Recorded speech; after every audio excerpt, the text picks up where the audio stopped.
오늘 우리가 읽는 역대하 14장의 내용은 유다의 왕이 이제 바뀝니다. 르호보암 아비야에 이어서 아사 왕이 유다의 왕이 됐을 때 있었던 사건에 대해서 기록을 해줍니다. 야사 왕의 경우는 유다 왕 가운데서 굉장히 오랜 세월 동안 다스리게 돼요. 41년을 통치하게 됩니다. 우리가 앞에서 살펴봤던 다윗이나 솔로몬 같은 경우도 거의 그 정도를 다스리죠. 40년 통치를 했고, 남유다의 초대 왕이었던 르호보암 17년을 다스렸습니다. 그리고 그의 아들이었던 아비야 불과 3년이라고 하는 짧은 시간을 다스리고 그가 물러나게 되고, 그의 아들인 아사가 왕이 돼서 41년을 다스리게 되었습니다. 그런데 우리가 읽은 이 앞부분의 내용에 있어서 10년 동안 평안하였다라는 말이 등장하죠. 1절 하반절, 그의 아들 아사가 대신하여 왕이 되니 그의 시대에 그의 땅이 10년 동안 평안하니라. 아비야는 왕이 돼서 얼마 되지 않았을 때 북이스라엘과의 큰 전쟁이 벌어져요. 3년이라고 하는 짧은 시간 안에 전쟁을 치르는 일로 그의 통치는 상당히 짧았다 이렇게 본다면, 아사 왕은 왕이 되어 10년 동안이 전쟁이 없었다 이렇게 말합니다. 왕이 바뀌어가지고 이제 한 나라의 책임을 져야 될 그 자리에 앉았는데 전쟁이 계속 위협이 있고 전쟁에 대한 염려가 있게 되면 참 어려운 겁니다. 그런데 하나님께서 이 10년 세월 동안 평안을 두셔서 아사 왕이 그 10년 세월 동안 어디에 힘을 기울이느냐, 여호와 하나님을 찾는 일에 힘을 기울였다 이렇게 말해줍니다. 왕이 여호와 하나님을 찾고 왕뿐만 아니라 온 백성들이 여호와 하나님을 찾게 하는 일에 힘을 기울이고 그에게 주어진 권세 혹은 권력을 거기에 집중합니다. 그러면서 더불어 함께했던 것이 뭐냐면 나라를 견고하게 하는 일을 그가 힘을 기울이게 된 것입니다. 그래서 그 주어진 시간들, 왕이 되어서 어떻게 나라를 다스릴까 할 때 그에게 주어진 그 시간들을 잘 선용하는 이 아사의 모습을 우리가 볼 수 있겠습니다. 2절에 보면 여호와 보시기에, 이 표현이 반복적으로 유다 왕조를 우리가 살펴보게 되면 등장하는 표현입니다. 여호와 보시기에 어떠했느냐. 남유다의 경우에 기준서는 다윗이 하나님을 얼마나 의지했느냐 하는 것이 기준선이 되고, 북이스라엘 나라의 기준은 여로보암의 죄악입니다.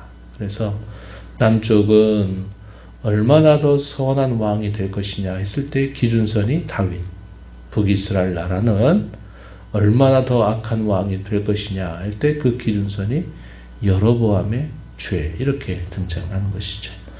여호와 보시기에 선과 정의를 행했다 이렇게 말하고, 또 강력한 종교 정책에 자기에게 주어진 권세를 활용했습니다. 3절에 보면 이방의 제단과 산당을 없애고 주상을 깨뜨리며 아세라 상을 찍었다 이렇게 말합니다.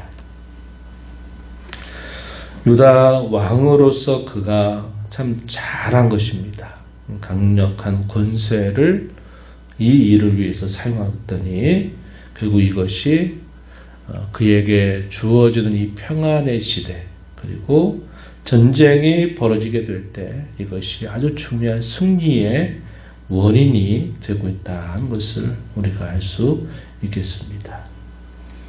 백성들을 향해서 그가 어떻게 강력하게 권세를 사용했느냐.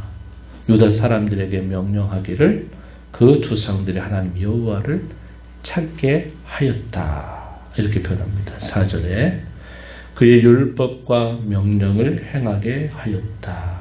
여호와를 찾는 것과 율법과 명령을 행하는 것은 사실 같은 의미를 풀어주는 말이 될 것입니다.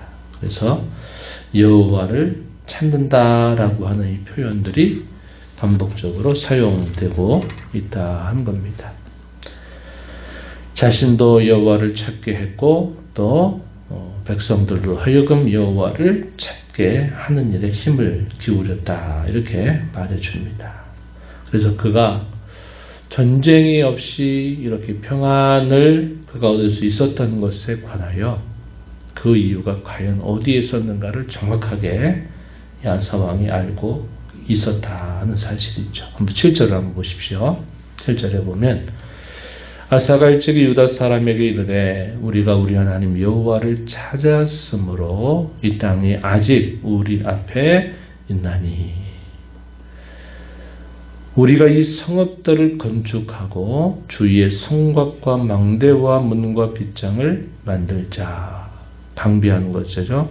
우리가 주를 찾았으므로 주께서 우리 사방에 평안을 주셨느니라. 자신들이 평안의 때를 얻을 수 있었던 그 원인은 다른 데 있는 게 아니라 우리가 하나님 여호와를 찾았기 때문이다 하는 사실을 왕이 백성들에게 일깨워 주면서 한편으로 여호와를 찾으면서 또 한편으로는 더욱더 견고하게 우리가 방비해 나가자 이렇게 백성들을 독려하는 이 아사 왕의 모습을 우리가 보게 됩니다.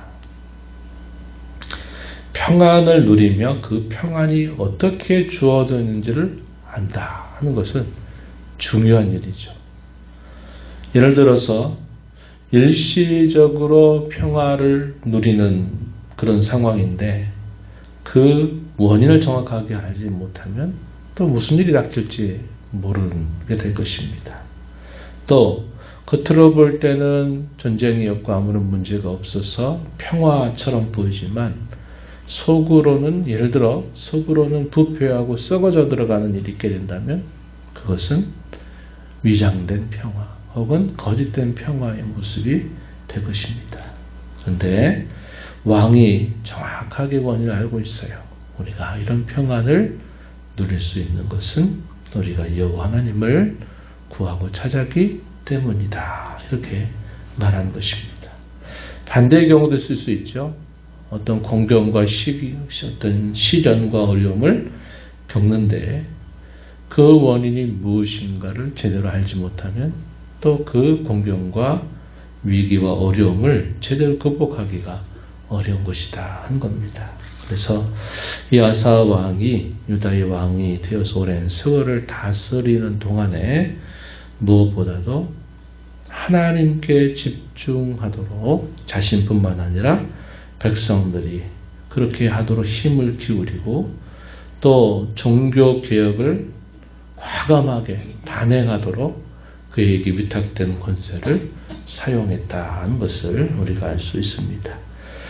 또 군사력도 강화시켰어요. 유다 중에서 30만 명의 큰 용사들을 또 준비시키고 베냐민 중에서 28만의 또 큰 용사들을 준비했습니다.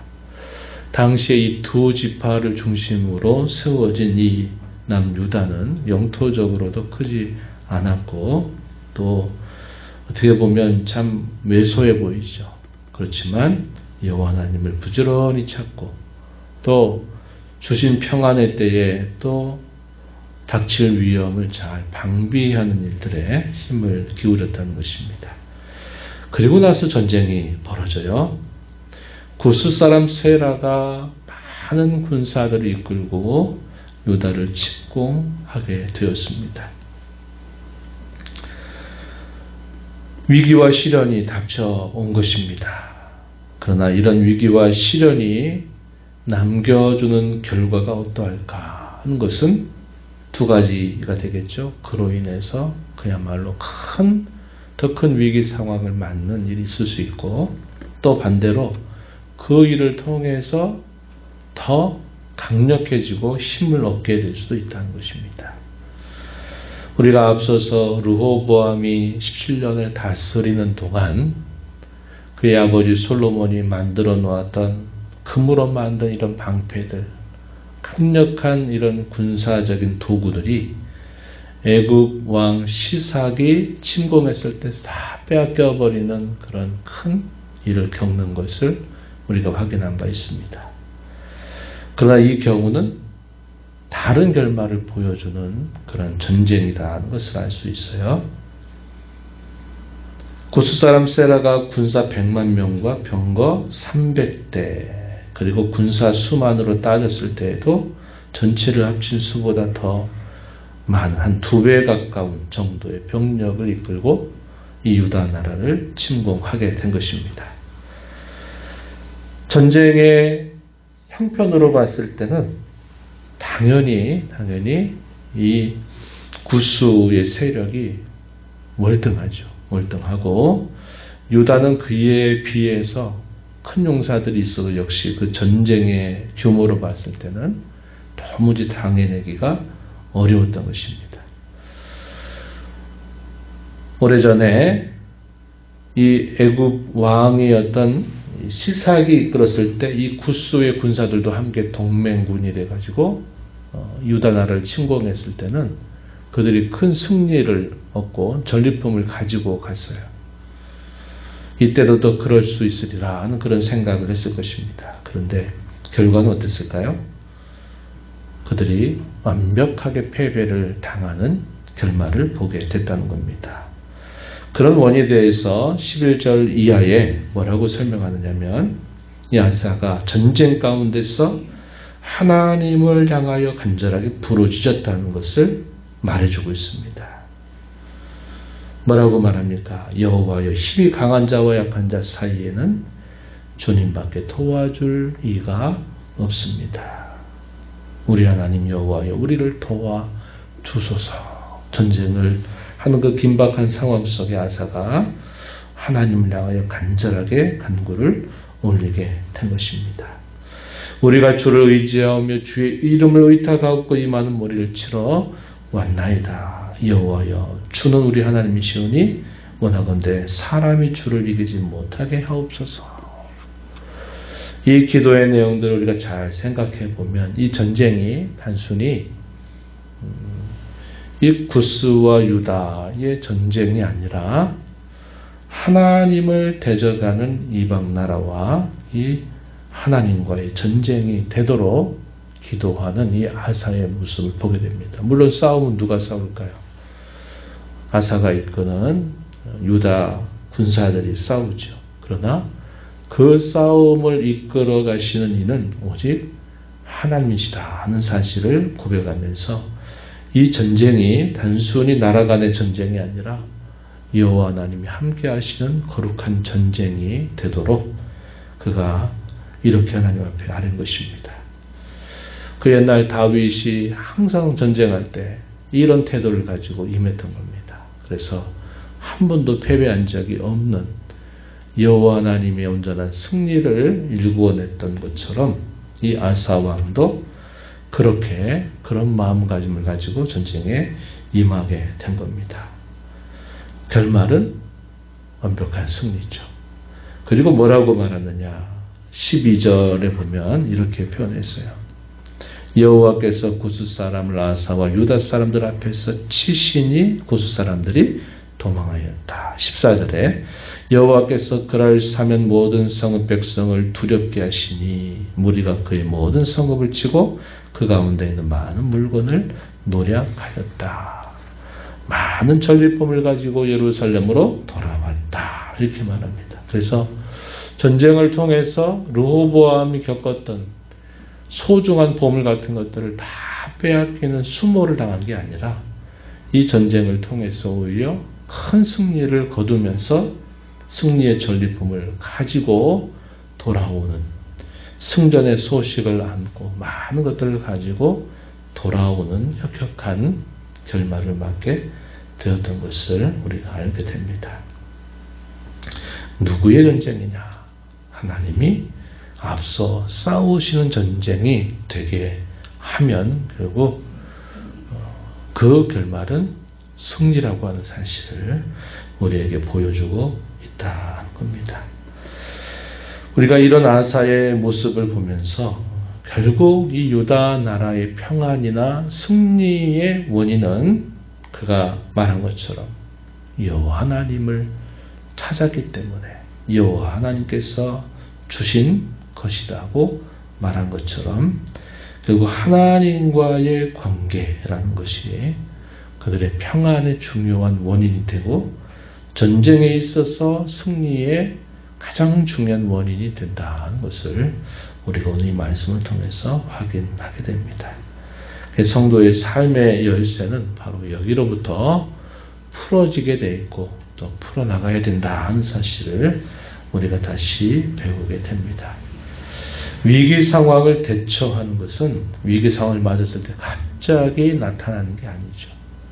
그것은 일상 속에서 평상시 어떻게 했느냐 하는 것이 나타나는 것입니다. 우리의 신앙을 우리가 끊임없이 되돌아보고 우리 신앙을 세워가야 될 이유도 바로 여기 있다는 겁니다. 그래서 하나님과의 관계를 늘 점검하고 또 그 관계를 더욱더 강력하게 하고 하나님과 우리 사이 그 어떤 것들이 끼어들지 못하도록 우리 자신들을 잘 단속하면서 신앙의 걸음을 걸어가는 것이 중요함을 배웁니다. 이 말씀의 교훈을 마음에 새기면서 또 이 하루 남은 선 살아가는 저와 여러분 모두가 되기를 바랍니다.